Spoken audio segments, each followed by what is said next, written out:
Assalamualaikum warahmatullahi wabarakatuh. Perkenalkan, nama saya Rizal Aji Firmansyah, NIM 2018-41057. Di sini saya akan menjelaskan soal nomor 1 sampai 5. Nomor 1, jelaskan masa ideal tanam serempak dan apa hubungannya terhadap laju reproduksi tikus. Waktu yang ideal agar masih dikatakan serempak adalah maksimal 1 minggu saja. Tanam serempak yaitu untuk menghasilkan suatu kegiatan yang bersama sehingga dapat menghasilkan satu keluaran di mana dengan bersama dari menanam sampai panen akan menekan serangan hama dan penyakit yang berpotensi mengganggu tanaman, termasuk hubungan laju reproduksi tikus yang meresahkan bagi para petani. Nomor 2, apa perbedaan mendasar TBS dan LTBS pada pengendali tikus? Tentang TBS, Trap Barrier System.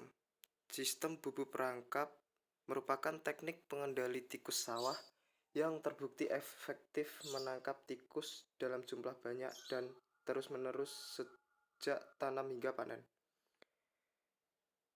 Tentang LBTS, dirancang untuk dapat dibongkar pasang dan dipindahkan dengan cepat ke lokasi yang berpopulasi tikus tinggi.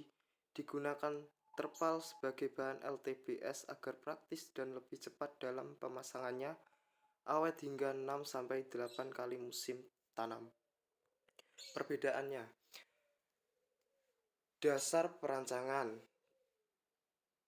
ketertarikan tikus terhadap tanaman padi. Nomor 3, pergerakan tikus di lingkungan sawah. Komponen pagar plastik bubuk perangkap tanam. Perangkap, pagar, terpal atau plastik. Bubuk perangkap tanpa tanaman perangkap. Sifat teknologi diam di suatu habitat tikus. Penempatan mempengaruhi efektivitas, mudah bongkar pasang dan dipindah-pindah. Periode pemasangan tanam hingga panen fakultatif. Pasang selama populasi tikus tinggi. Nomor 3, jelaskan tentang pestisida hasil tiruan botanik. Contoh, pyrethroid, neonicotinoid, dan lain-lain. Pestisida atau pembasmi hama adalah bahan yang digunakan untuk mengendalikan, menolak, atau membasmi organisme pengganggu. Nama ini berasal dari pest atau hama yang diberikan akhiran side pembasmi. Sasarannya bermacam-macam, seperti serangga, tikus, gulma, burung, mamalia, ikan, atau mikrobia yang dianggap mengganggu. Pestisida biasanya, tetapi tak selalu beracun. Insektisida neonicotinoid adalah pembasmi serangga yang dikembangkan pada tahun 1980-an dan struktur kimianya mirip dengan nikotin. Seperti nikotin, neonicotinoid mempengaruhi sel penerima reseptor pada sinapse dalam sistem saraf. Pyrethroid adalah suatu zat kimia sintesis yang bekerja seperti ekstrak alami bunga chrysanthemum. Produk yang mengandung pipermethrin sering digunakan sebagai obat-obatan, umumnya sebagai program untuk mengatasi nyamuk. 4, diketahui bahan aktif difesonazole fungisida. Sesuai Permental tahun 2011 memiliki BMR 0,2 mg atau kilogram pada wortel sampai wortel dari lahan Pak Arif.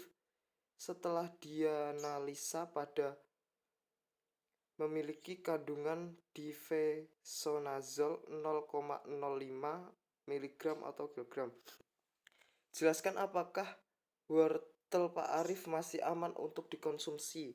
Jawabannya masih aman dikonsumsi karena bahan aktif difesonazol menurut permentan BMR pada wortel kan 2, miligram kilogram.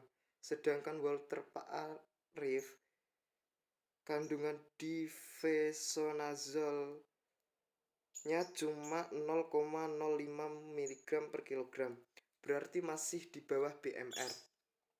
Jadi wortel Pak Arif masih aman untuk dikonsumsi.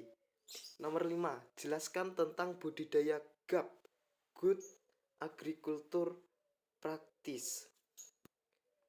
Good Agriculture Practice atau GAP adalah salah satu sistem sertifikasi dalam praktis budidaya tanaman yang baik sesuai dengan standar yang ditentukan.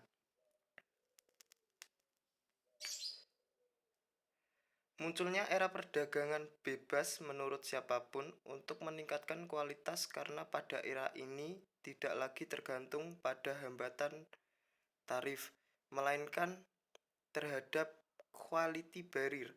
Hanya produk berkualitas saja yang sudah dipakai